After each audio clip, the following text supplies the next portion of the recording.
Hey, fellow freaksters, it's Tim from the Moratorium. Just here to remind you that if you enjoy what you hear, please like, share, and subscribe, then rinse and repeat. We're just a couple of small-town nerds trying to make sweet geek love to your ear holes, and we could use your support. Check out our website for movie reviews, links to social media, merch, movies, and more. You can find us at themoratorium.com. Now that that's out of the way, on with the shenanigans. Welcome to the Moratorium, a movie review podcast that reaches into the obscure and slides off the rails on a regular basis. This week is no different. Jason and I are getting witchy with it. So don your best billowy blouse and strap on your bonnets, because we're tracking down the bad witch of the woods in Eyes of Fire.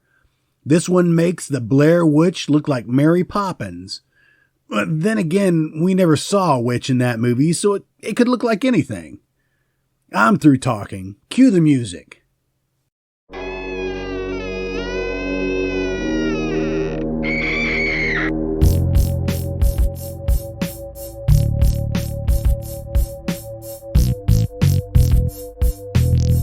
Yeah, they're dead. They're all messed up.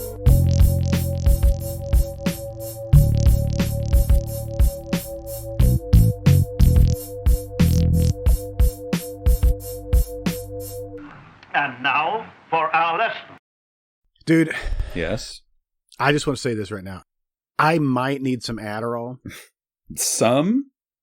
Daddy needs his Adderall. Please fetch me my satchel of Adderall. I just have some crushed up in like one of those Pizza Hut Parmesan shakers.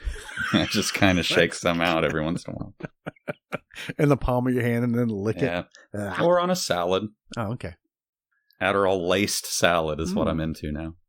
I seriously have 14 tabs open Yeah. because I was looking for something with this movie to talk To about. grasp. It's hard. There's not a lot to work with here. No. Let's just tell our audience, so this is Eyes of Fire. Mm-hmm. And there is like maybe 2 copies on YouTube that you can watch. Yes. And that's it. I thought I really scored earlier, and I thought I found a slightly better quality one, like buried down, a few, buried in YouTube, and no, it was not good. No, it's grainy. It's bad lighting, which may be in the actual production. Yes, for sure. It does look a little bit like Legend of Boggy Creek or something until a little bit later when freaky shit starts happening. That's what's so weird about this movie is the first hour. Let's say the first 40 minutes it's watchable, but it's pretty boring, but around the 40-minute mark, shit really starts to, this movie pays for itself in the last 30 minutes because it does really go off the rails. Well, my wife was like, is this a sci-fi? Are there aliens? I'm like, something I going don't to happen? know. I'm not. If aliens came down, I don't think I'd be like, oh, okay, now we got It's about time. Now I get what it's trying to do here. But yeah, this is it's an interesting movie. Yes. I don't know that I'll want to revisit this after a while. No. Maybe a trimmed up version. If they come out with a Blu-ray crisp, clean copy of this, I might watch director's commentary. Yeah, that would be interesting. Costume commentary. I want to know who put all those men in those like billowy blouses because it is not cool. Although for Will Smythe, it's like, yeah, of course that's what he's wearing is a wig and like a fake Shakespeare shirt. Oh, a couple of times he batted at the wig to brush his hair aside. I do not like him. I don't care for him. Everything he did in the movie was just, he's perfect for the role, Mm-hmm. Have we said who we are or what we're doing? Or we did state what we're doing. Yeah, what we're doing. We're wandering aimlessly around movies. Ain't that the truth? I actually wrote this down. I wanted to let our audience know that this is a drug-free podcast. Yeah. Oh, We need Adderall to actually stay on track, but we meander around movies and avoid talking about the movie. That's what I'm doing today. well, it's not entirely drug-free because I did take a muscle relaxer earlier. So the meandering part of it, I feel like I might be the meandering part that you're talking about. All right, well, welcome to the moratorium. Welcome. Come on in. Have a seat. Sit down. Yeah. Take a nap. No, we don't have any seats. My name is Tim Kornman. I'm mostly your host today. Mostly hosty.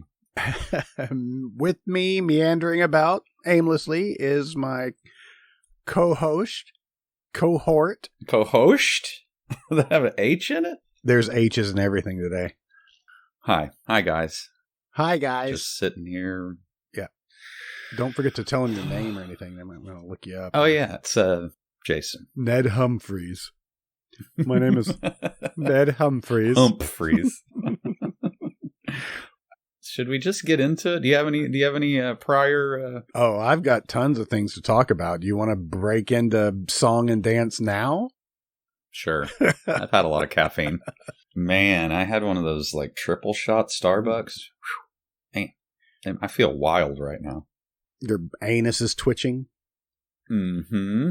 This movie is directed and written by Avery Crounce. Crounce. Already, I am I'm already mad that I have to try to pronounce that. I think he's probably best known for this movie. Well, you've got 3 to pick from, right? So what do you want? Oh, The Invisible Kid. This, The Invisible Kid, and Sister Island? Is that a Mormon movie?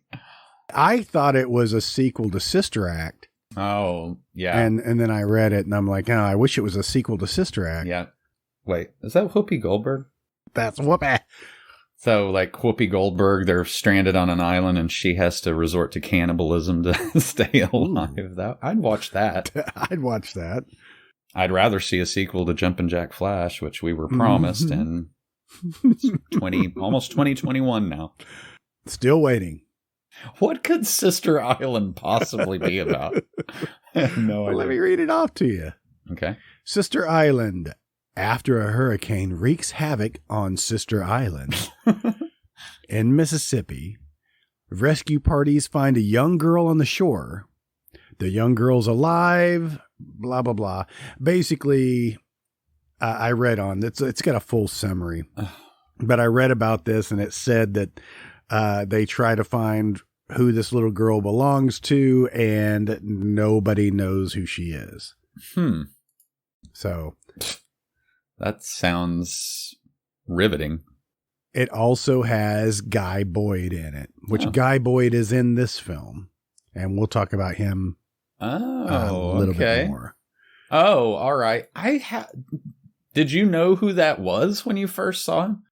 I had to look him up. Okay. Because I recognize the name. I see his face. I don't recognize his face. He looks like Dollar General Larry Hagman. In this movie, he kind of looks like Dollar Tree Sam Elliott a little bit. I was getting some real Sam Elliott vibes. Well, Guy Boyd actually has been he's got 130 credits. He's in Body Double. Yeah. Remington Steele. I'm going to talk about Body Double again. That does keep popping up.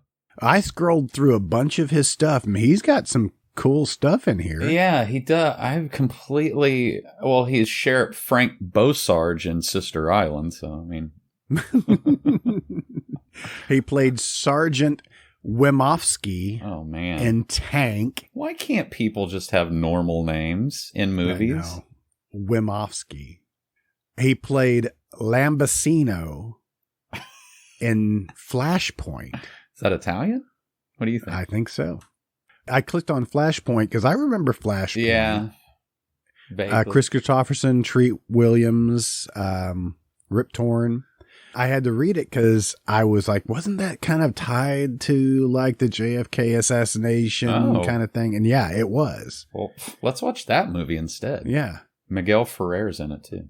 Two Texas border guards, a young hotshot and his older and more cynical partner, find a Jeep buried for 20 years in the desert with a skeleton, a scoped rifle, and a box with $800,000 in cash.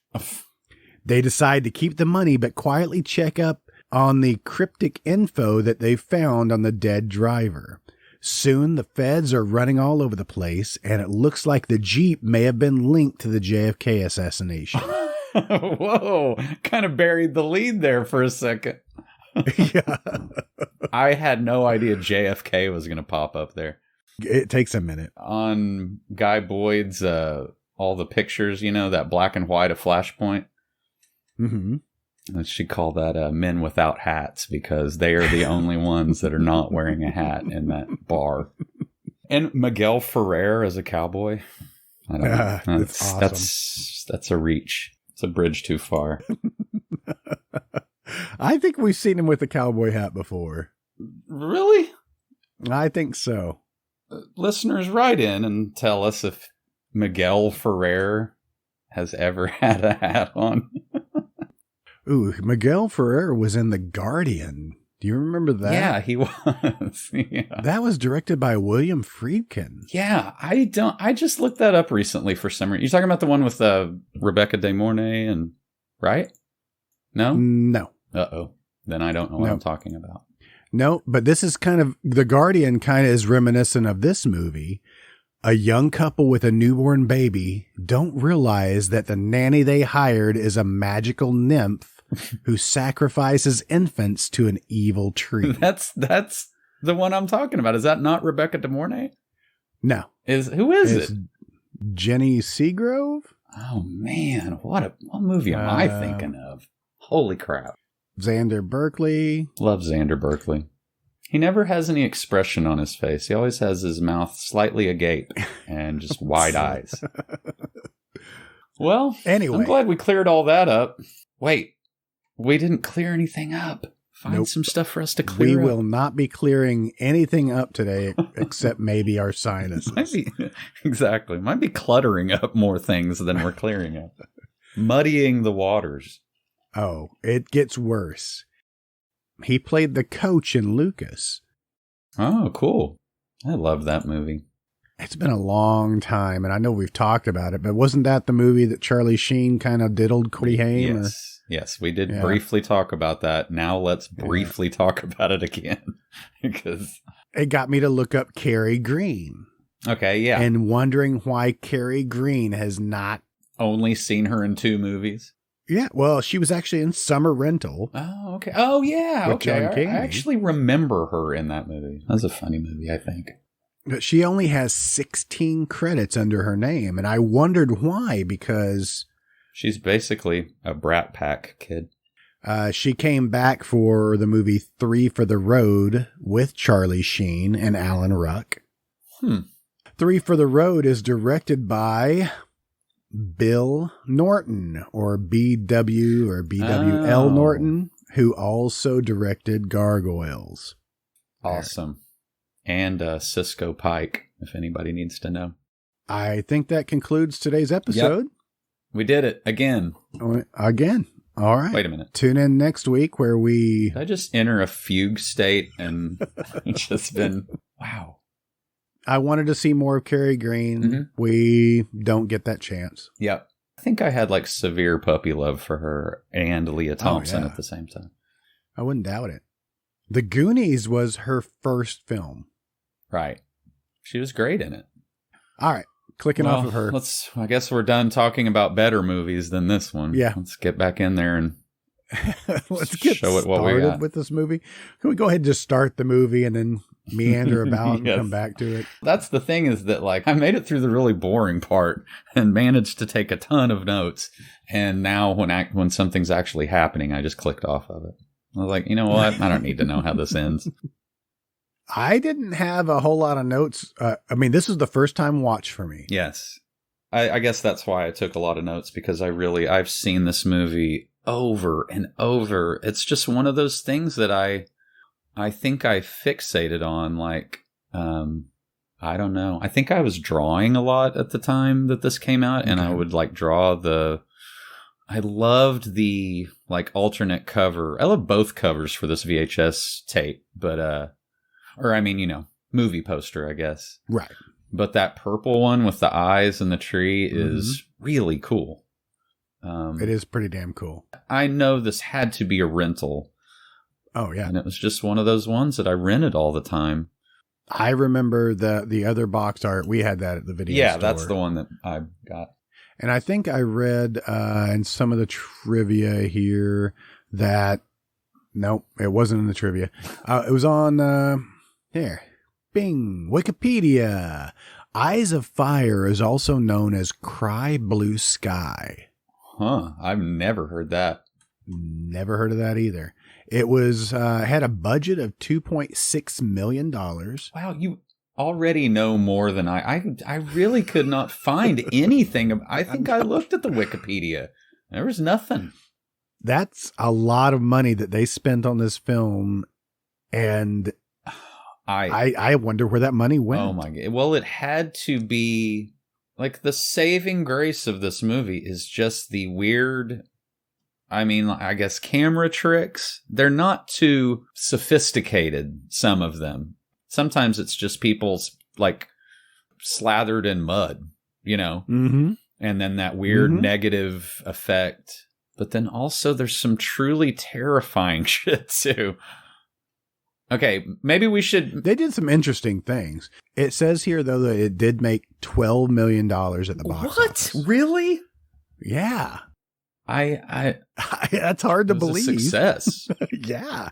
That's a big success. It must have come out during a really, slow weekend or something. Well, it was 1983. It's also older than it looks a little bit, kind of.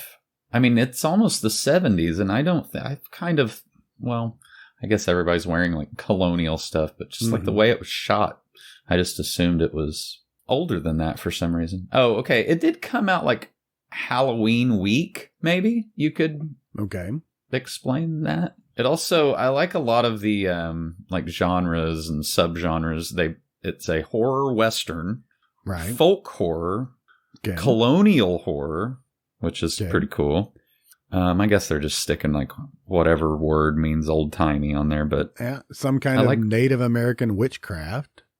I can't imagine that this didn't influence Blair Witch and stuff like that. They had to have seen this movie because some of that stuff is kind of same.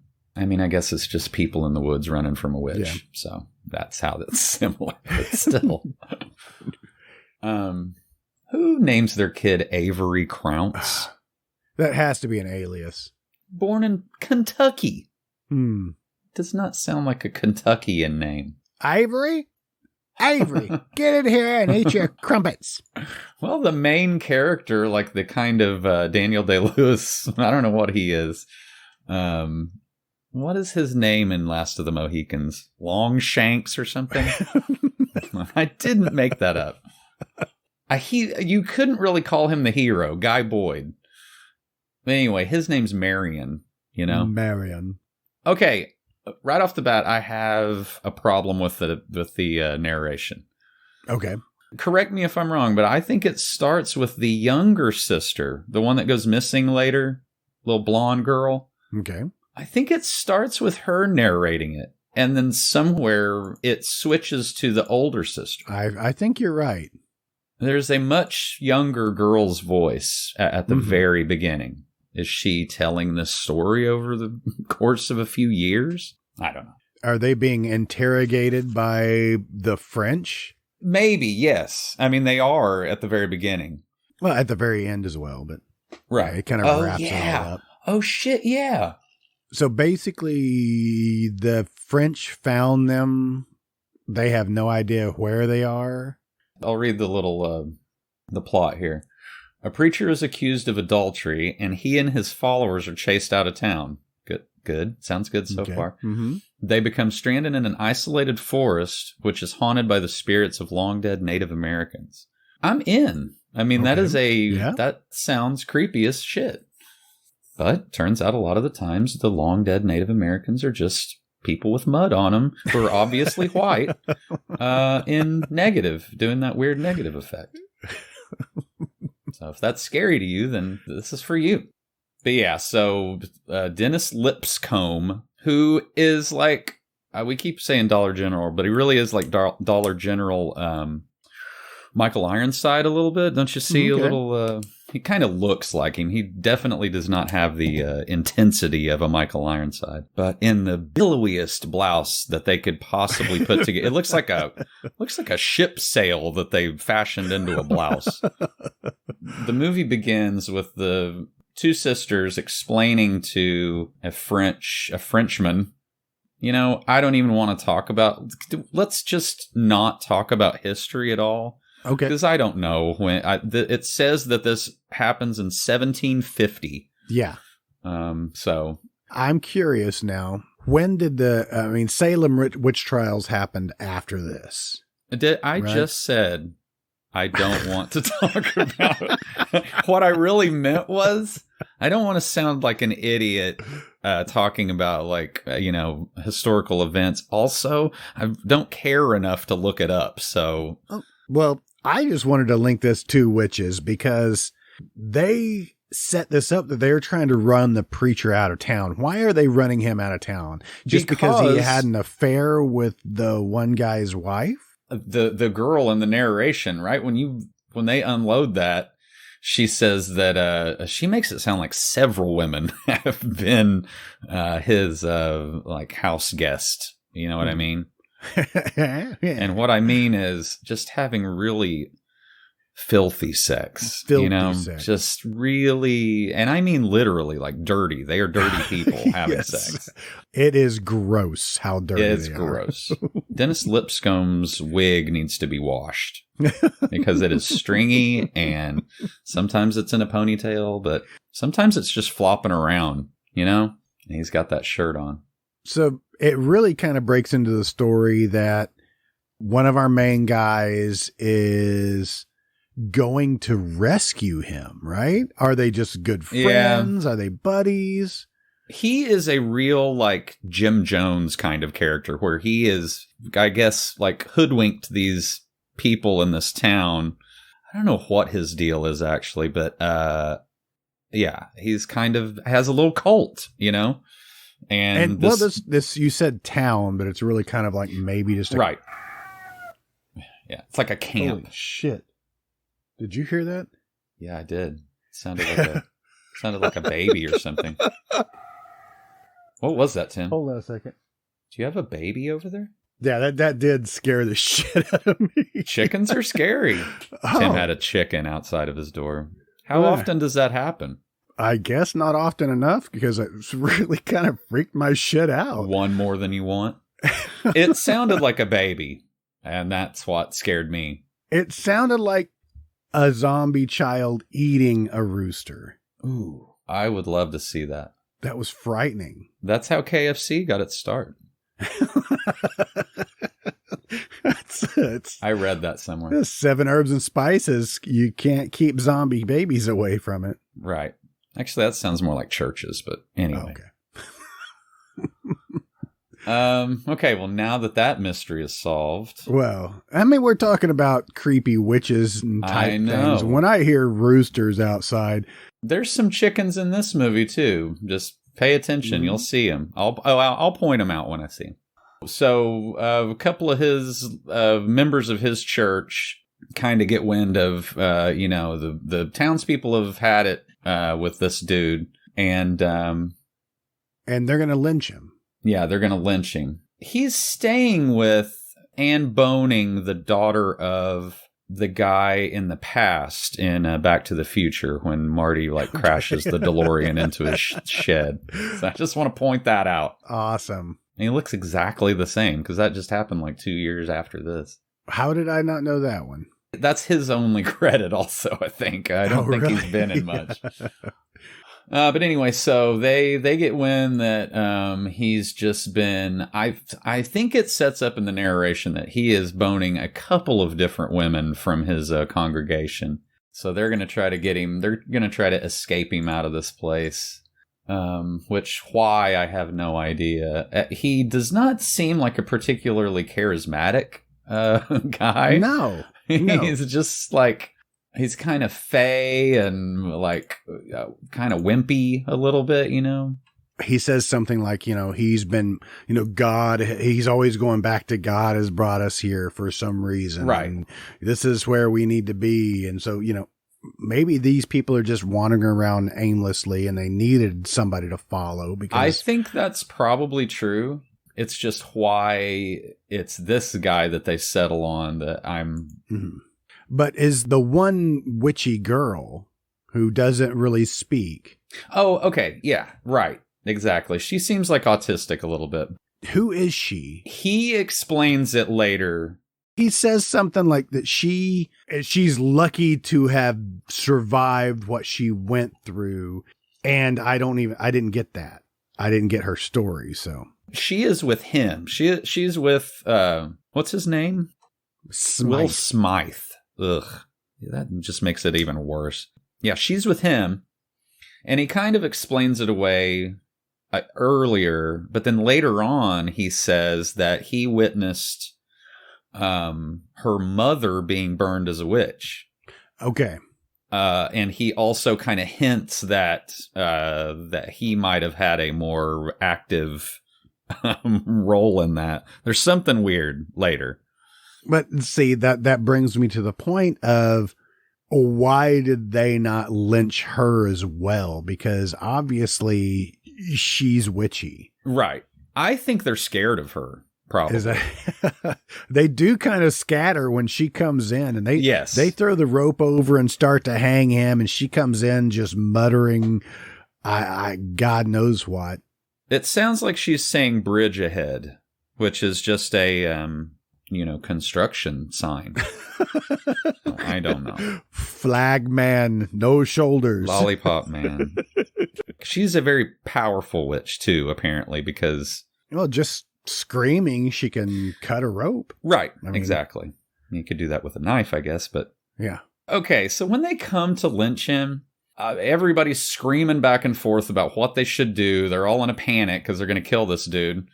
And they're basically like, well, fucking Will, what do you think we should do? And he's like, I don't know. Like, he's basically just has a boner walking around. That's all he cares about. When they string him up, I think he's kind of into it. You know what I mean? This is what Carradine thought. Yes, exactly. Because he looks disappointed when she breaks the rope. Like, damn it. So he immediately kind of goes into some kind of weird type scripture, Yeah. He's talking to them as, you are still my friends. You can still come with us or whatever. But then I love this. They just kind of lock him in the barn and steal all of their shit. Like their boat is loaded down with shit.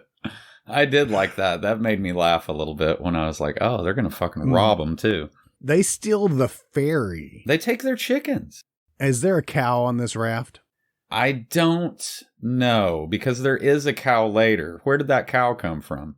I don't know. It'd be hilarious if they had like a little raft behind them that was just one cow on it, just standing up. There is a cool shot that when they're going down the river in this ferry and everything's loaded on it. There's like a chicken standing on the mast. Yeah, watching them make out. There is a chicken watching them make out. And I have a feeling that he planned that. You know that they're boning right next to the chicken pens. Yeah. How long did they say that they were on this raft? They've been on it for a while. Yeah. Right. Right? They're not bathing. They're probably hanging their ass off the edge of the raft. And she's basically wearing like colonial lingerie the entire time.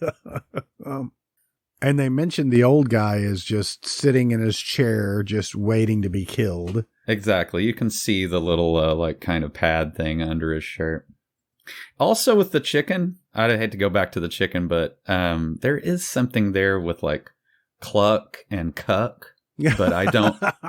Maybe we can edit something in when I actually have a joke for that.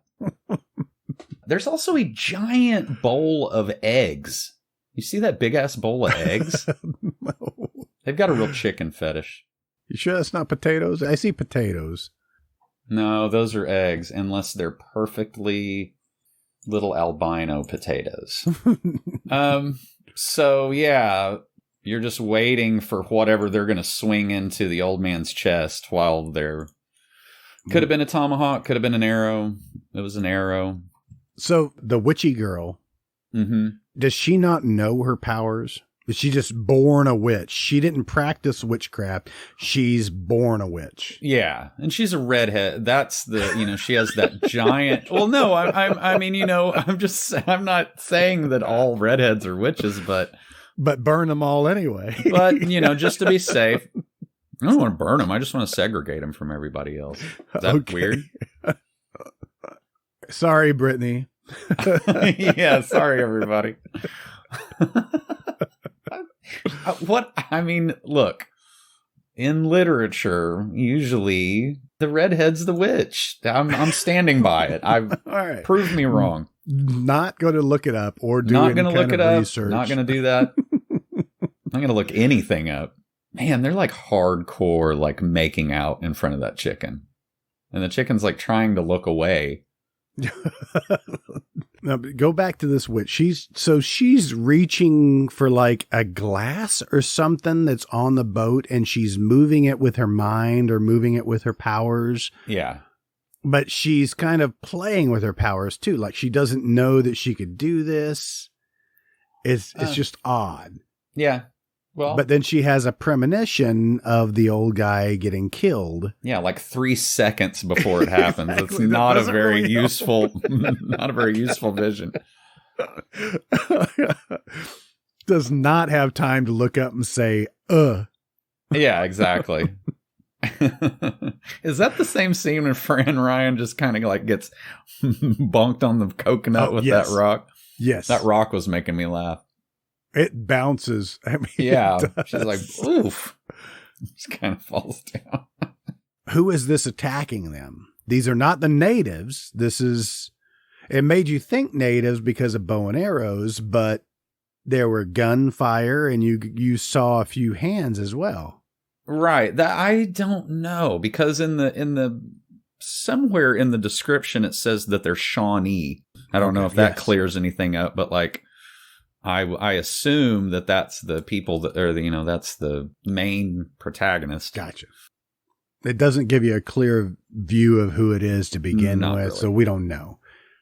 So our witch kind of just uses her gown as a sail. Yeah. To push the... she could have done that a long time ago. They've been floating around for hours now, and now she can move the boat. There's a lot of narration in this film. Yes. Just telling you what's going on, which is helpful, but... A little bit. I guess they docked the ferry, they got off, and they quickly made up dummies on the ferry and pushed it back into the water so it would go down the river. I don't know. No, that's what they say. But they left the old guy that was shot with the arrow. They leave him. Oh, right. Oh, that's fucking dark. That's Fran Ryan's husband, by the way. Just prop him up. She hated him. So Budget Sam Elliott comes back to their little camp and everybody's freaking gone. And I mean, they've basically doomed those people to death, like by taking all of their livestock and their food. I love it when he's yelling across the river to that old hag or whatever. I mean, she sounds like Zelda Rubinstein. I wanted to say the same exact thing. Go into the light. Like, what? That's beautiful. But then, she kind of shames him when he comes back. She's like, basically says, are you really going to let that fucking geek bone your wife? That's his wife, Yes. Okay. As long as we're... Later, he says something to her, and she says, no, I was your wife. I am no longer your wife. Yeah, he'd rather be out, like, eating squirrels and stuff. Yep. And she's like... Which he does. Yeah, he does eat a squirrel. He even says it, too. She's like, well, Marion, what are you going to do now? And he's like, I'm going to eat this squirrel. I'm going to eat this squirrel. So after they dock the ferry and they get off and they push it off on its own, that's when that cow shows up. They have a freaking wagon that they're pulling with it too, with all of their crap on it. I don't know. That was not on the ferry. I don't see how it could have been. Mm-mm. Unless it had like a scuba suit on or something. I don't know. Is there such a thing as an underwater cow? We saw a goat and some chickens, but I never saw the cow.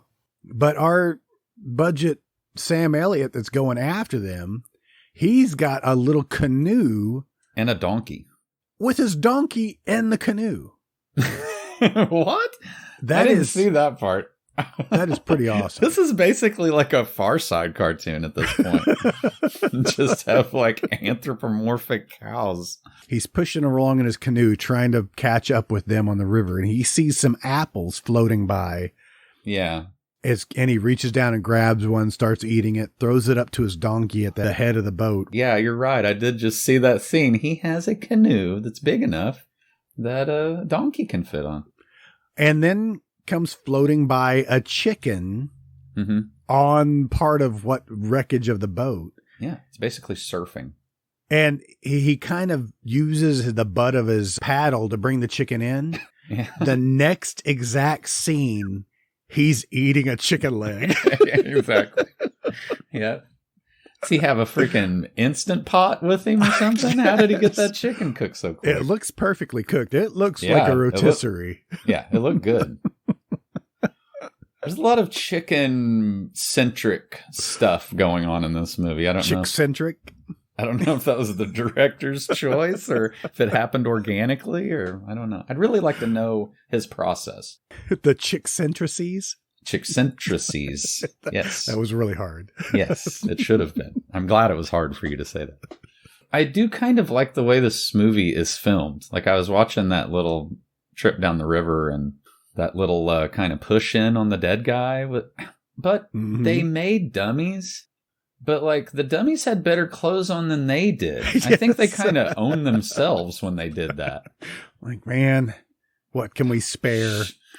Well, I've got my crunchy trousers, but I've got these other freshly laundered trousers. Well, what the hell? Crunchy trousers. Okay, how do you want to explain when they meet Marion for the first time? Because he's doing a bit. The husband, right? The husband, yeah. Yes. Guy Boyd.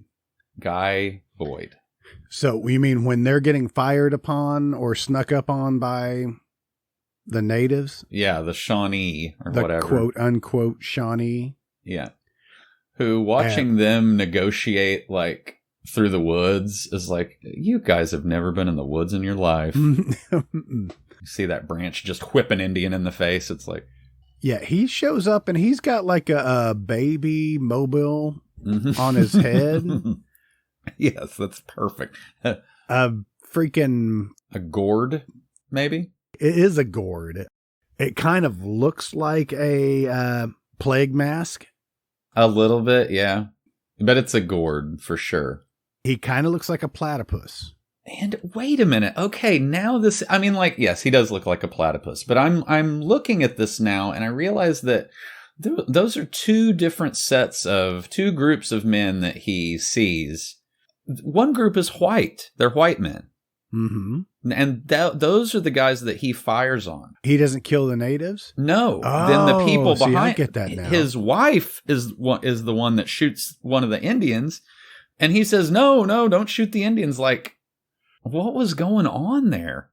Did he say, hey, we're all going to meet in the woods here in a couple of hours. I'm going to be wearing a baby mobile and a gourd on my head. I just thought they ran out of cast members. But no, he's kind of pandering to the...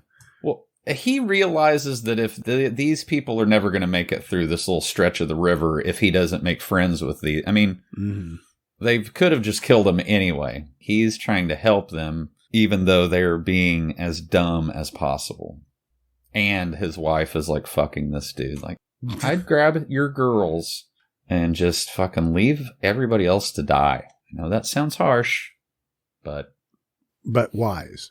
It's the right thing to do. That just riddles me weird because I guess I didn't understand that before. He's dressed up all weird, but Yes. the natives come out of the woods, the white men come out of the woods, and the natives and the white men kind of look at each other like, you're not part of our group. Right. I didn't know you were going to be here. I thought they were together.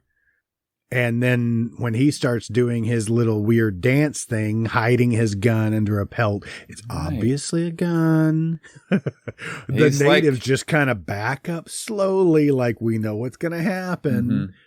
And he shoots all three of them. He's like a colonial, like Gallagher. Yeah. And they're having a great time. They think he's hilarious. Because she shot one of the natives, is that why the natives are coming after them later? Yes. They already killed the guy from Back to the Future, but they are going to hunt them down and kill them, I think. And he was trying to kind of make peace with them because he knows them. And then his wife basically is everything wrong that happens because of the wife and the sexy priest. Sexy priest. He's just trying to make colonialism sexy again, which I admire. They're about to go through a creepy valley that even the Indians won't go into. Is it sacred, or is it because something happened before and there's so much death that's around this valley? It's unclear, I think. I think it becomes clear later that it is inhabited by some type of supernatural being, I think.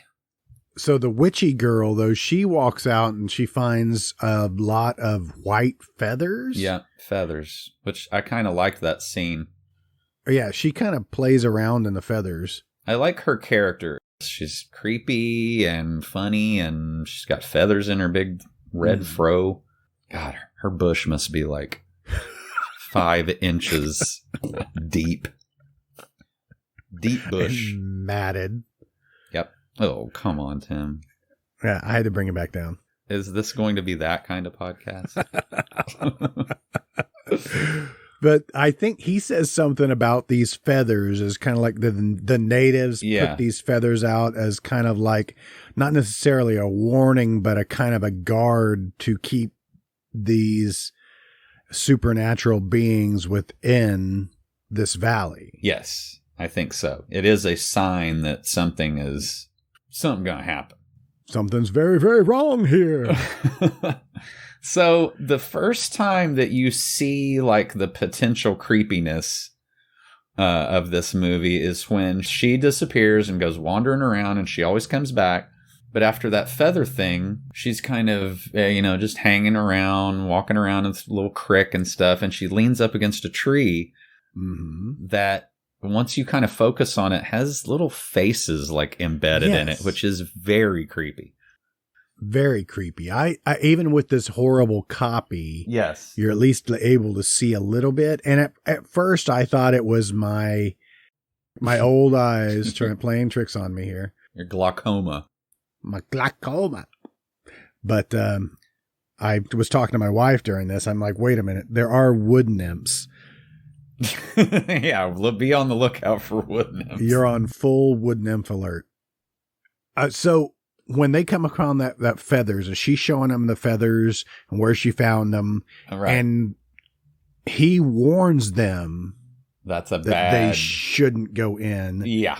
But our preacher takes this as we should go in here. This is protected. They will not follow us. Right. If we're in here.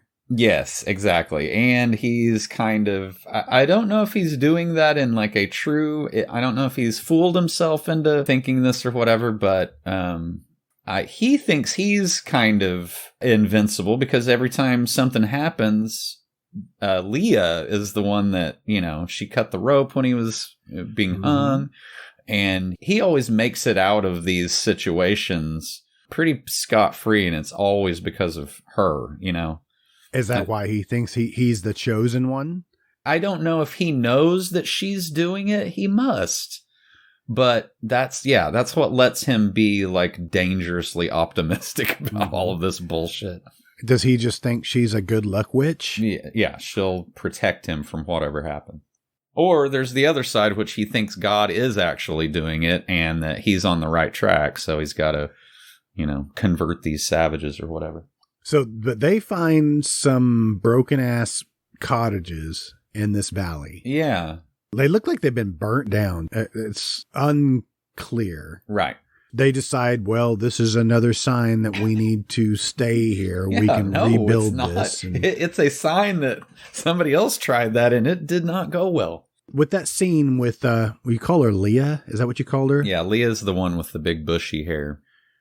The Red Witch. I'm glad you got everybody else's name correct in this because I have no idea. I don't know what the other sister's name is. I'm not sure. Oh, that's Fanny, I think. After she's in the woods and she's leaning against the tree that has a face on it, and you see another one, it shows you some close-ups later. Yeah.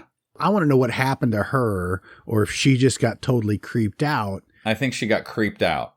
She's not speaking. She's basically freaking Sid Haig's part in Galaxy of Terror. Right. Yeah. But yeah, without the... without the bush. Right, exactly. Whoa. For some reason, just now I'm looking at the taglines. One of the taglines for this movie is "The secret is sleeping in the trees." Ooh, how fucking creepy is that? That is creepy shit. All right, let's pause for just a second because I need to go on a tangent. We've been watching this movie for a while and we haven't made any headway, really. No, still pretty rough going. It's hazy. I mean, I do like the setup. Yeah. But I've got some things to talk about, damn it. Okay. And lay them on us. I mean, what are we doing if not straying, exploring? I would call it exploring. Exploring's good. I just want to point out that Dennis Lipscomb, the man with the stupidest name in the world, was also the dog psychiatrist in the Beggin' Strips commercials. So if you guys want to look that up, wow, just type in Beggin' Strips dog psychiatrist. Dog psychiatrist. He was in WKRP. What? How did I miss that? Yeah. Little House on the Prairie, Penitentiary 2. Ooh. Late night. There was a movie he played right after this called The Day After. Mm-hmm.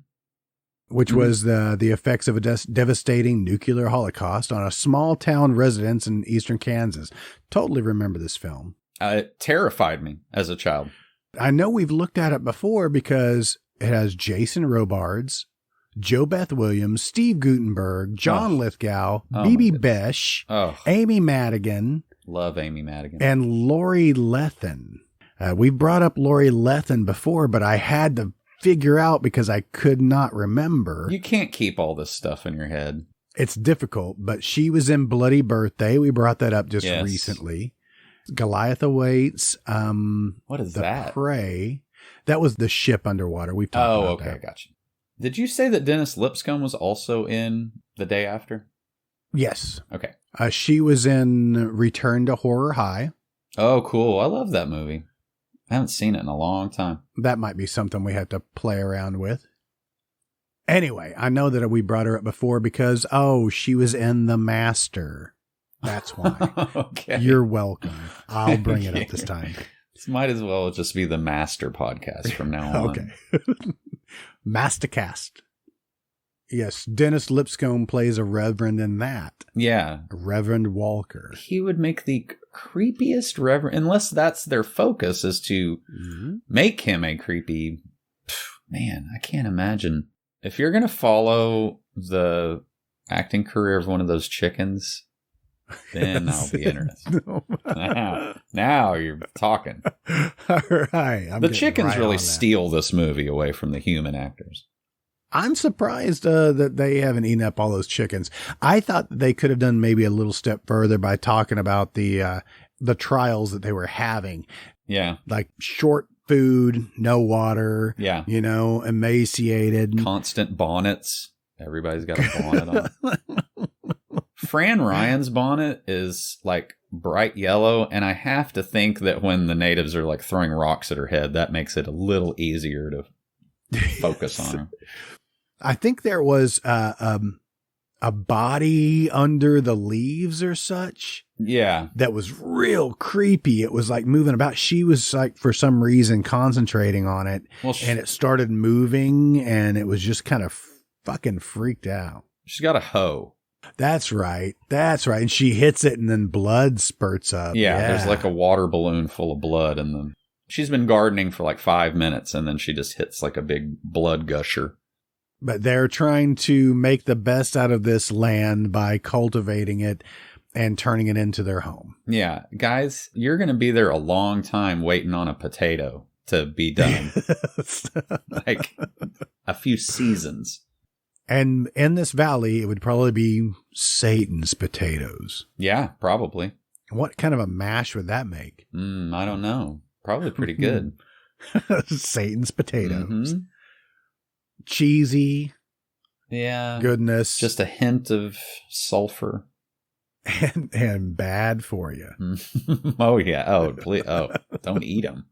This guy, Marion, is like a squirrel serial killer. Every time you see him, he's got another dead squirrel with him. I think he got a rabbit at one point. Well, if that's the case, then what he said was a squirrel was bigger than a rabbit. So are we led to believe that in 1750 or whatever, they were mutant squirrels? Squirrels were like small dogs. Yeah. I said that to my wife when he said it was a squirrel. I was like, holy shit, that was a squirrel? Yeah. So really, they're just trying to make a plantation. They're just trying to build their little community right here in the middle of nowhere. Well, are they planning on staying here, or I that's what I'm trying to figure out, because like Marion is real, like just blasé about everything. If he just took over, kind of pimp slapped Dennis Lipscomb, that name is starting to annoy me the more I say it. Remember, guys, keep your lips combed. You know, it's a PSA. I mean, I think basically what he's telling them is like, look, you're fucked if we stay here. We need to just whatever. Anyway, they wake up that next morning and those weird, like, you know, kind of painted people, naked painted people are rummaging around through the camp, which of course Dennis Lipscomb's like, I wonder if there's any of those things that I could have sex with. Were those visions or were they very real people? When the girl sees them, Leah sees them sometimes in like that weird, like, it's almost like they're in another dimension or something. Yes. But everything's kind of negative. Yeah. They kind of pop in and out in bright little flashes. And that time, Marion could see them because he started shooting at them. And they were doing the Evil Dead thing where the smoke was like kind of going back into, they just reversed the film, you know? Yeah, yeah. Which made it look kind of cool.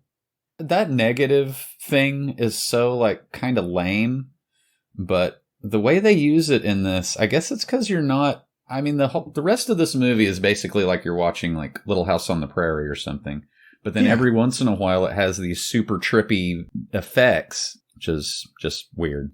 I think it takes a little bit of time before shit actually starts happening again. Yeah. And it might be after you keep calling her Leah, the little witchy witch. Yes. She sees, you want to call trans-dimensional ghosts? Let's do, because I think that's what's happening. I like that name too. That makes it sound way trippier than it actually is. Yeah. I think it's just a bad editor trying to make it look decent. Yeah. Yes, probably. It's like they have a video toaster. That's the level of special effects you're getting here. Yeah. But they find a child. Yeah. It's wrapped in a pelts. Fur and fur. Little fur. Mm-hmm. And one morning, and they just kind of unravel this, find this child, and it kind of clings to Dennis Lipscomb. Right. He's delighted. He is. He's like, look what they gave. They gave us a gift. I'm like, who gives away their child?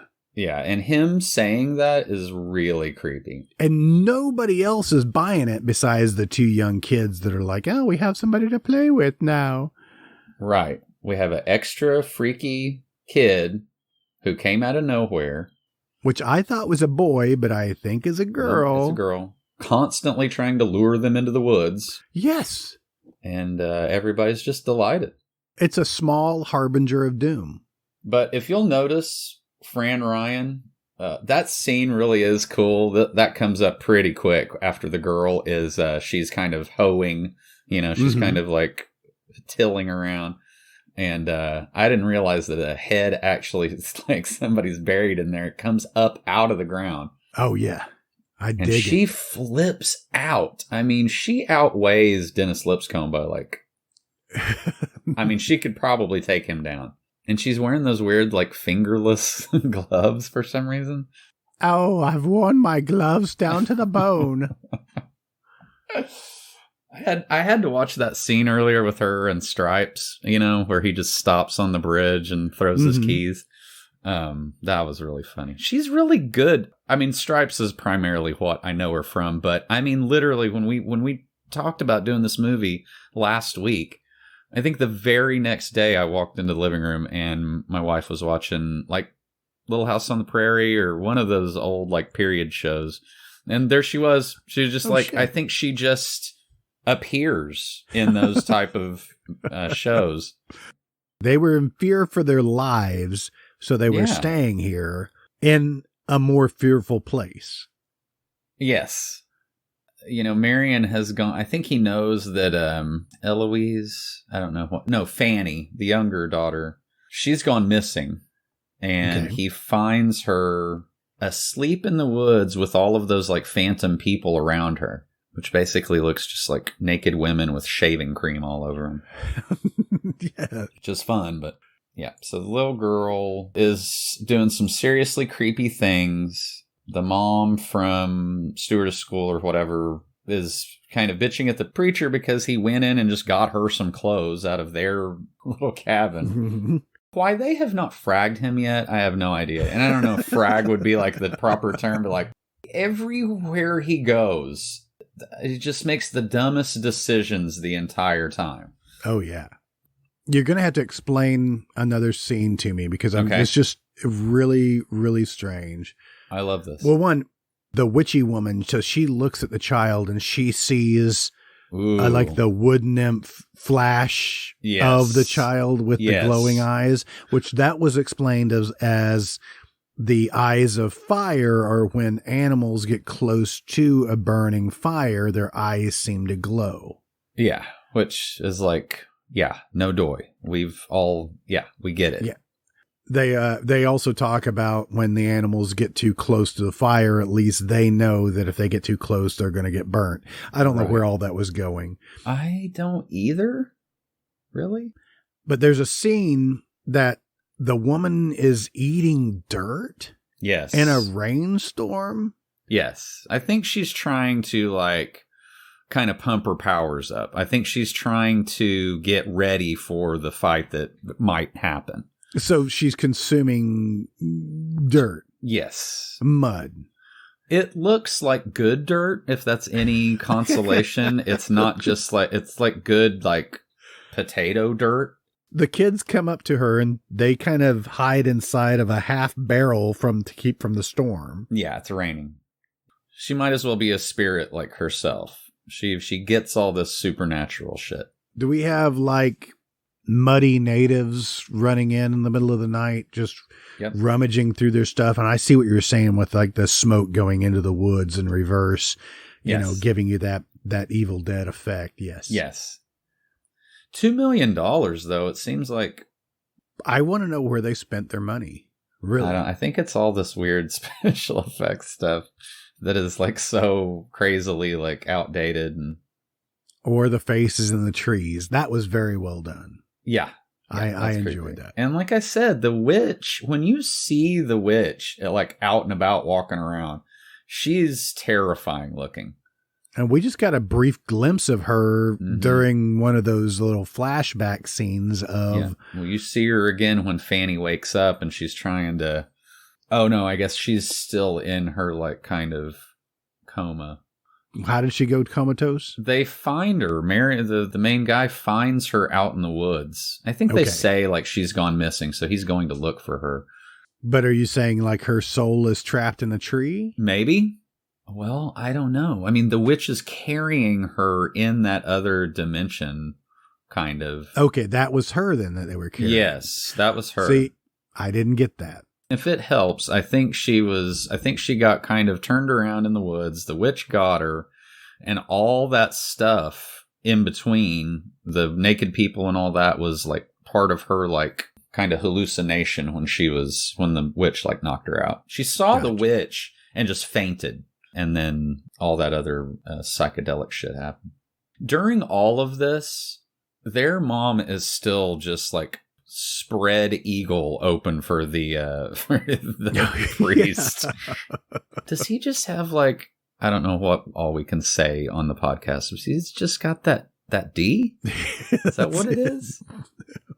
She's sticking around for the D? I don't know. So see, this makes sense now. Our witchy woman takes Marion and takes him to the tree. And so he starts chopping down the tree, and which releases Mom from the witch's spell. Yes, I think so. Yes. She's trying to trap them in the trees. Yes. But wouldn't that kill? Oh, man. All the talk about like what the supernatural people are thinking and doing. Mm-hmm. I think that's a fool's game to try to figure that out because... Well, I was hoping you read the script before this. I want to say this was a book. I don't know where I've gotten that from, but I think that maybe it was based on a novel.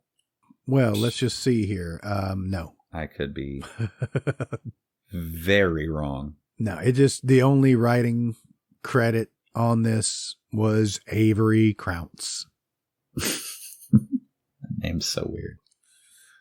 Okay, so now we're just in full on, like they're switching back and forth to that negative view.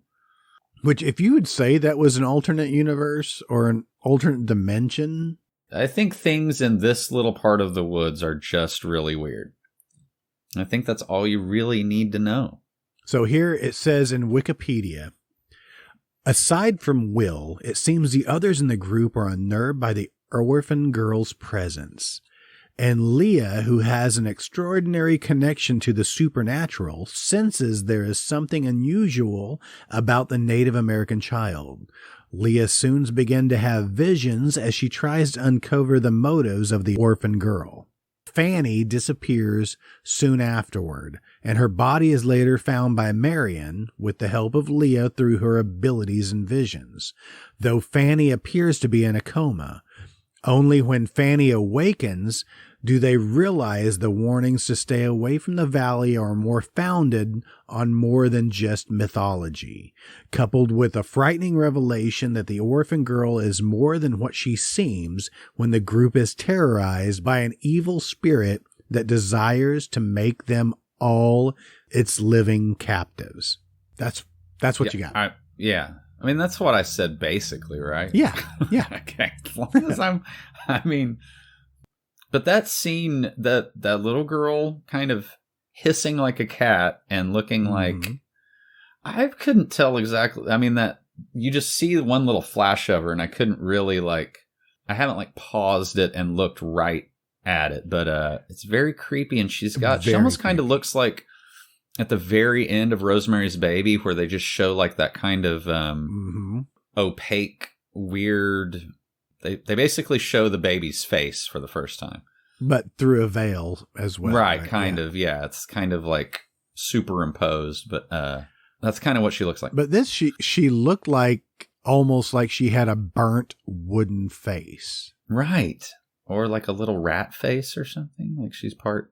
Oh, you got a good picture of the witch on 25 of 66. I don't know if Marion shoots at the witch or something, but when she sinks sideways down into the quicksand or whatever, just back into the earth, that is so creepy. That was damn creepy. Yes. There's the child right there in 58 of 66 on your picks. So what do you think? I mean, well, look at it. It looks kind of like she's got cat's eyes. She does. Maybe she's got Betty Davis eyes. Oh, yeah, she probably does. Literally. Yeah, Creepy. Yeah, creepy. That's why I'm renting this as a young child is, God, that freeze like on number 25 of that thing with the glowing eyes, the actual big witch, that's so cool looking. Who does Fran Ryan see strung up by their feet? Is that her husband? She like all of the sudden notices this hanging body. I don't remember now. Yeah, I don't know. So Will wakes up next to his winch, and I guess somebody has torn apart his Bibles. Yes. Or what? There are just pages everywhere. Yes. And he walks out to see pages everywhere, and one of the goats is eating the pages. That made me laugh. I laughed out loud. Yeah, that's funny because he's a dipshit. He doesn't think anything supernatural about this. Yeah. I don't know what his deal is. I think he's like a real, like, Keith Raniere type. You know, he just wants to, like, control all these people and just bang all the women. I think at the end he even says something like, everybody's leaving me. Why? Oh. He's so whiny and shirt's not helping. The Prince Valiant hair is definitely not working. That is Prince Valiant. But maybe people are into that. I don't know. Yeah. Or Prince Valium. Yes. Let's go right back to Spaceballs. Spaceballs. Oh, I wish we were watching Spaceballs instead of this right now. Mm-hmm. Oh, that is weird that, like, there is, like, a native with a cow head. I guess they killed their cow. Oh, yeah, that was... there was a scene earlier with all the weird beings, like, getting, like, milk on tap from that thing. Yes. Yes. Not with their hands. I've lost track of, like, the younger guys in this. One has a beard and one doesn't. I don't know who they are with very, very fake beards. He kind of lets it slip. While Leah's 10 feet away, you'd think that he's kept it a secret this whole time, but I think he lets it slip that maybe he was even like in on burning Leah's mom or maybe he was banging Leah's mom. But anyway, she gets burned that you see in a tiny little flashback. So just in case you thought Dennis Lipscomb was a good guy in this, he is not. It was the little girl that was hanging upside down on the crucifix. Really?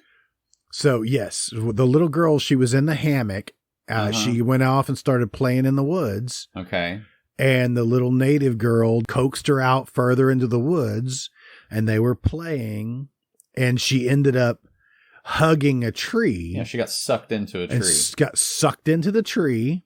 And they find her hanging upside down from the cross that they've erected. Oh, okay. And then Budget David Carradine went out into the woods and chopped down the tree. And that freed her. And she came back to life. After that, there was a large wind, and the witch showed itself to John Carradine. David Carradine. Keith Carradine. Robert Carradine. Mm-hmm. Oh, boy. That would have been great. If one of the nerds had been in there. Like, we wanted the other Carradine. Oh, well, get him in a billowy shirt and get him out here. But he shot at the witch, and when she just kind of fades into the leaves. Yeah. As nightmare fuel. Very much so. This is like a long, protracted, weird shit going on phase. He's having a real, like, nervous breakdown out here in the woods. I think he's finally realizing that... Is he? I don't know. I just watched a scene where they're sucking the teat of the cow. Is that funny to you? They are not natives. They're just people covered in mud. They're basically like kind of the Roanoke. There you go. Nobody knows what happened to these people, and apparently the witch is controlling. Croatoan. Exactly. So, no, but right before that, the little girl ran across that scene, though, your little native child kind of coaxed her outside by just being weird. She projected some kind of witchy power to scare her off into the woods. Right. It kind of zapped her a little, like if you, like run your feet over a carpet or something in the fall. And zapped her a little bit. This is all the same day, I think, when they wake up and the Bible pages are everywhere. Fran Ryan says some really creepy shit to the priest, and I'm not exactly sure what it was, but she was basically like explaining the plot up until now and, making him realize that he has failed at everything that he has tried to do. I think I'm just on that scene where she just screams at his face. Yeah, she really and he lets just him turns slowly. Everybody in the background is just, their mouths are agape. Yeah, they're like bug-eyed. She just told you off, boy. Yeah, dude. Whoop. Sick burn. And she was wearing a bonnet. That's Man. the real indignity of it all. It's the bonnet smackdown. Yep. There's a lot of bonnets in this. Do you think wearing a bonnet is like I'm sure it's a fetish for some people. Like a colonial, like, sex game or something.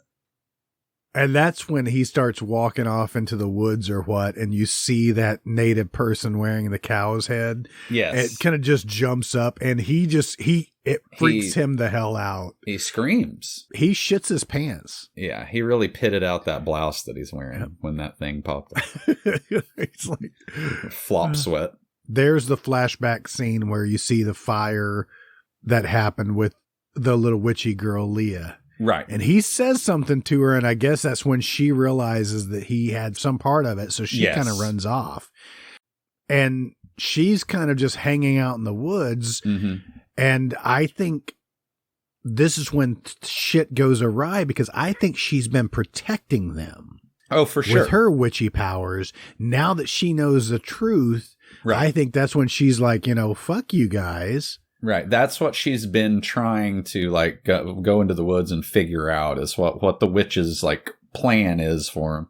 So the trans-dimensional watch natives, out. Yes. They start attacking the group, and they were out there trying to shoot guns at them or whatever. And the one guy gets like a dart to the neck. Yeah. And falls down. That made me laugh. That was silly.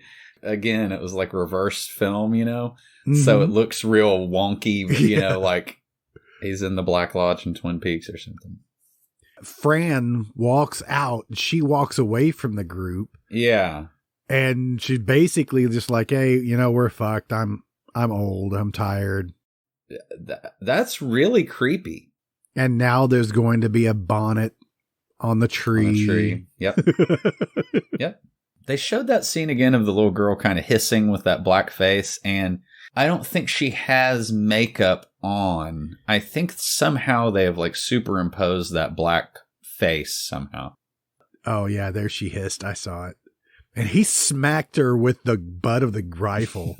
Yeah. And I don't know if you saw, they sped up the film when she ran away. Uh-huh. It was just kind of a Benny Hill situation. Yeah. Yeah. Needed yakety sax on it. And that's when John Carradine shoots her. She's running out into the field. He shoots her, and she explodes like she was full of dynamite. Yeah, like the mother of all bombs or something. They just... Why did that happen? They shot her in the exhaust port, and she just exploded. Like a TIE fighter, just blew up. Yeah, that was funny. That to me kind of looked like a Monty Python sketch a little bit. How Not to Be Seen is what it's called. Yeah, that I was like, oh, okay. So all witchy demon children are just like nitroglycerin, just like ready to fucking explode. A ticking time bomb. Light then get away is what I've always heard. You know what I mean?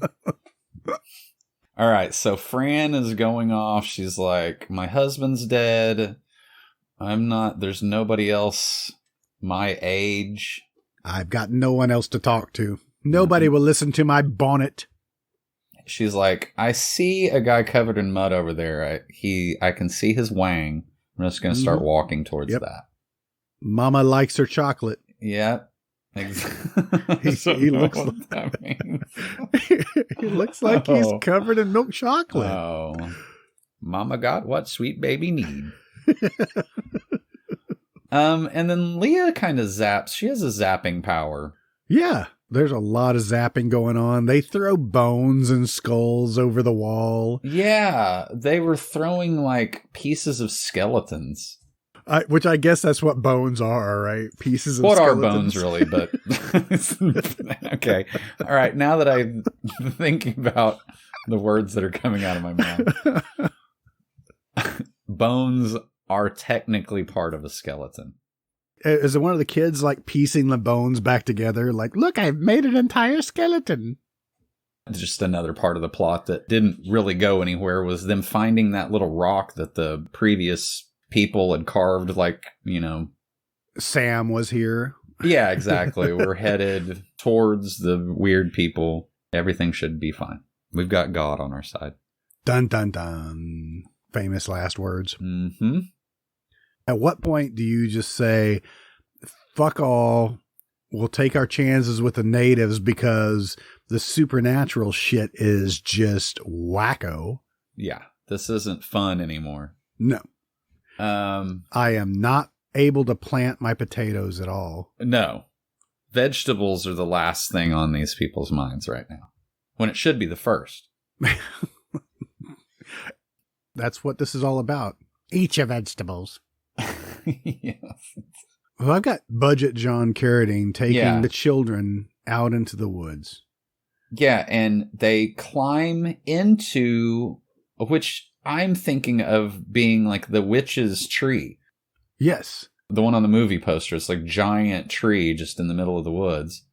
Yeah, they're climbing up. She's using the faces as like one of those climbing walls or something. That's awesome. They're like, your heel. Could you just, your heel's right in my eye. And then the witch kind of comes in and just plops down. She falls down. Yeah. Like does like a, like, is she hurt? She doing a Chevy Chase bit or something? Or what is happening? Then a face kind of comes out of her abdomen or something. It was a quick shot and I didn't understand what that was. I didn't quite either. It looked like Leah was, trapped in the witch and kind of fighting the witch. That's what I got out of it. Okay. I could be wrong. Oh, maybe so. I don't know. There's something weird going on because she wakes up from a vision of the witch. Yes. And she grabs handfuls of dirt and then starts running around the camp. I mean, just aimlessly back and forth. Right. I'm not sure what happened there. That kind of made sense. If she was trying to fight the witch and the witch is already, she was falling down and obviously hurt. It's like she was trying to repower herself by lying down in the mucky muck by the witch's tree. And there's a scene where they were asleep in the tree. Yes. And they dropped that little box. Yeah. And it woke up the witch. Yeah. The witch has something green slime coming out of her mouth. She does. It's like you can't do that on television, slime. Yeah. And she just appears up in the tree with them. And pushes them out. Yeah. I thought that was funny. Like, that's just all she thought to do. Not like suck their essence or something out of them. No, she just pushes them out of the tree. Mm-hmm. Not even a big fall. It was like 5 feet or something. For a brief second, I thought maybe they crossed over into the other dimension. Maybe. I don't know. I don't know what happened because Budget John Carradine, I keep saying John. Is that? John's the old man. Yeah. David's more like it. Yeah. I didn't know where that sentence was going to go. I could say so much. But they didn't because they went back to camp, right? So yeah, Budget Carradine's gone. Yeah, they go back to camp to find that everybody's just fucking miserable, not having a good time. No, they look like they're in like Thunderdome or something. They've just like rubbed a used oil filter all over them. Yeah. Dun-dun-dum. Yeah, budget Henry Thomas as still dealing with that neck thing. Mm-hmm. Actually looks kind of like budget Jared Leto, which is fine with me if he just passes on. So then it still gets creepy with visions. Yes. Or they're not... And I'm telling you, that one vision of the witch or whoever underneath the leaves. Yeah. That creeped my shit out. Oh, yeah. They're just, the body's just writhing under the leaves. Gyrating. But you couldn't tell that there was anything there to begin with. Right. So when it started gyrating, oh yeah, that creeped me out. Yeah. That was a good effect. Good, cheap effect. Yep, I like it. So it gets on nighttime, and the preacher is having a real, the end of prison, when everything's kind of like happening all at once, Mm-hmm. I think we're meant to think that he sees all these things and kind of loses his mind a little bit. Okay. It's pitch black. He's in like a little room of this log, structure, and he sees Fran Ryan. She has like Lucio Fulci makeup on. Yes. Like her face is kind of rotting. She's like, bonnet time. Yeah, exactly. Yeah, there's a picture of her in the stills too on IMDb. Oh, really? Because that is fucking scary. So yeah, lots of flashes, lots of natives or quote unquote natives appearing and disappearing. Mm-hmm. If you thought that you were going to get through this whole movie without seeing the redhead witch nude, you're not wrong. Because she is. I just saw her tater tots. This is rough. Now Marion and the witch are trapped in that tree together. I don't know if I skipped too far ahead, but... No, because the witch is in the tree, and she's kind of like, eh. Like, this is my tree. Get out. Yeah. Go find your own tree. I'm sure Frank Oz is in there somewhere. Of course. She's speaking real English then, though, isn't she? Yes, she is. I mean, she hasn't been able to speak the entire time except for in grunts, but she is now able to speak. Yes. She's talking to Marion, I suppose, like telling him how he can beat her, I guess. Maybe. Mm-hmm. Who knows? Look at my nuggets. Yeah. That'll give you what you need. Yeah. Little witchy nuggets. Get them all fired up. Yeah, man, this is real creepy. I really wish they would have had a good synth score behind this. Oh, yeah, really Tangerine Dream would have fit perfectly. Yeah. The tree just kind of explodes. Again, like a Lethal Weapon style explosion. Like, it looks very... I mean, that's where the money went, right? Mm-hmm. Is doing those two gigantic explosions in 1750. So the rest of the group are trying to get away, right? So they took the cow, they took the carriage, that cow. And they were trying to get away. Right. And the natives show up. Is this the final battle, right? Yes. So the natives show up. Oh, fuck. That's just nutty. There's so much going on at the same time. Yeah. They just they get stuck in the mud, but they push what looks like a casket out into the water. Yeah, I don't know. Which actually has the girls in it. The little girls are in that. Okay, they're hobbiting down the... Right. That's how they don't know how long they were floating about when they were found by the French. Okay? Yeah. Okay. While in the meantime, so Red Witch is then choking out the bad witch. Right. The wood nymph. Right. As something shiny comes out of her mouth, like her essence. Yeah, it's a frog. And that's when Leah grabs it and eats it. It was a frog? Yeah, it's a frog. She basically like bites the head off of it. So takes over her powers? I think so, yeah. Yeah, I think they explain that. Everything's back to normal? Everything's back to quote unquote normalcy? One big thing that needs to be resolved is those kids are in like a armoire floating down the river. Yes. And they don't go after her. No, exactly. He takes a minute to kiss his slutty wife, Maybe sloppy seconds might be unfair, but They don't ask about the kids. The kids are just floating about. Yeah, they're just like, well, which could be for days. Yes, exactly. Maybe a French guy will find him. They can just live with him. That was really weird. Do you think that they were like relieved? They're like, ugh. What, that they were found by the French and not like show back up and Will finds them? They're like, oh, fuck. Yep. They're dead. So, yeah, I mean, Leah she turns the forest good now, I think. That's what I got. So she ate the bad frog. Yeah, it's got her power. Turned everything around. And, yay, happy ending? And the Frenchmen, they don't buy any of this fucking story. No. He's like, he basically... If this exists, show us. And they're like, oh, we don't even know where we are now. He's like, well, you'll be executed at dawn.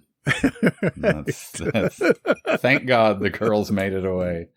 That ending, I don't know. It feels like a little forced to me. Like Avery Crounce is like, how the fuck am I going to wrap this up? Okay, we'll put the girls in a piece of furniture, float them down the river. Sloppy seconds for Marion, but who cares? And then the preacher is still alive. Yeah.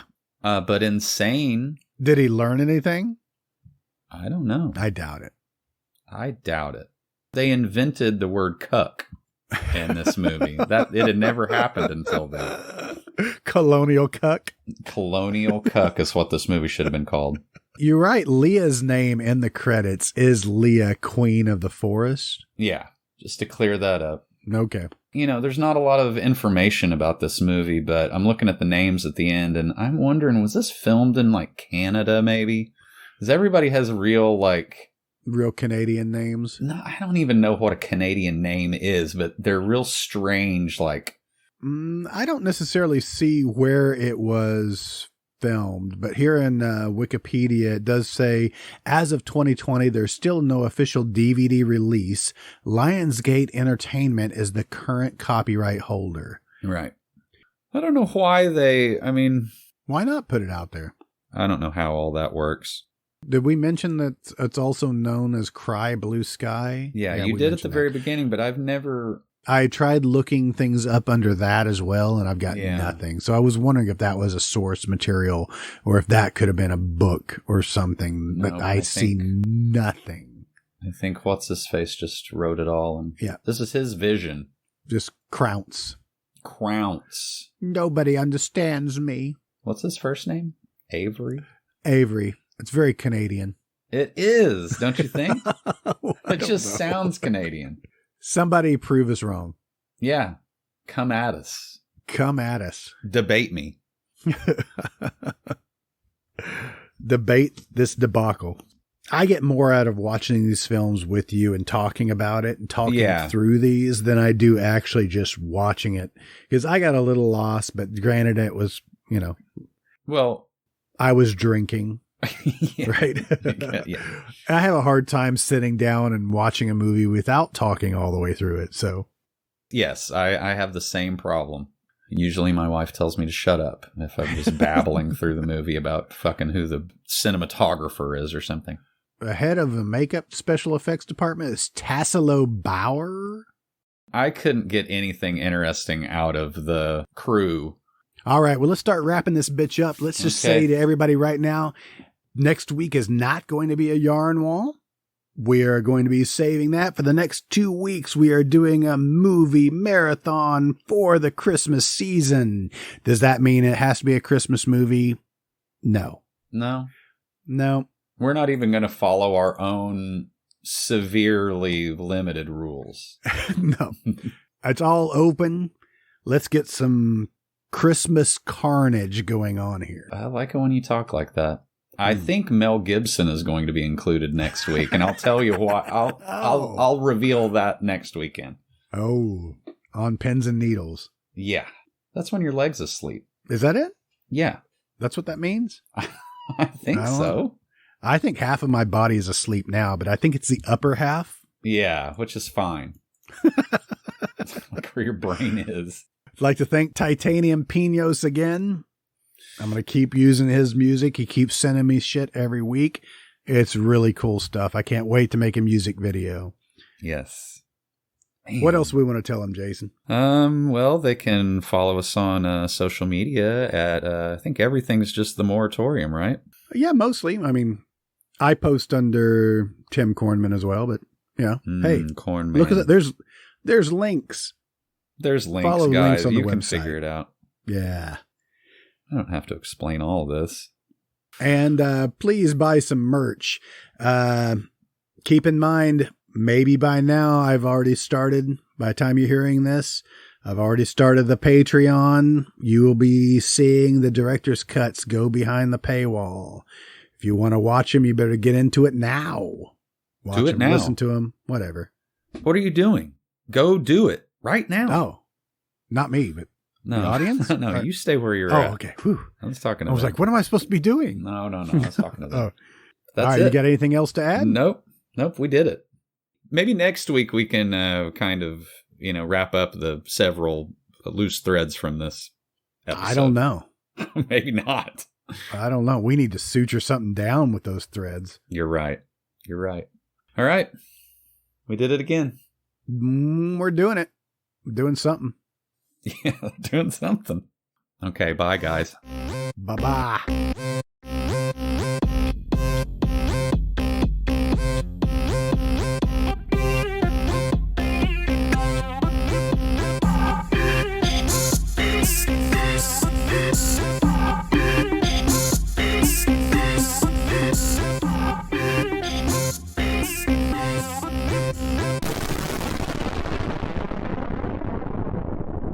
You've been listening to The Moratorium, an MT Cornfield production.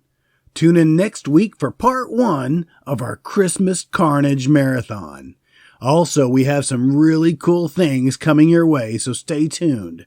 If you have any movie suggestions, or just want to tell us how much we really suck, you can contact us at moviemoratorium@gmail.com. Thanks for listening, and long live VHS. I hate saying goodbye. Well, let's not. Let's just don't say goodbye anymore. Okay. Let's just cut it off in the middle of a sentence. That would be your responsibility. Click. Exactly.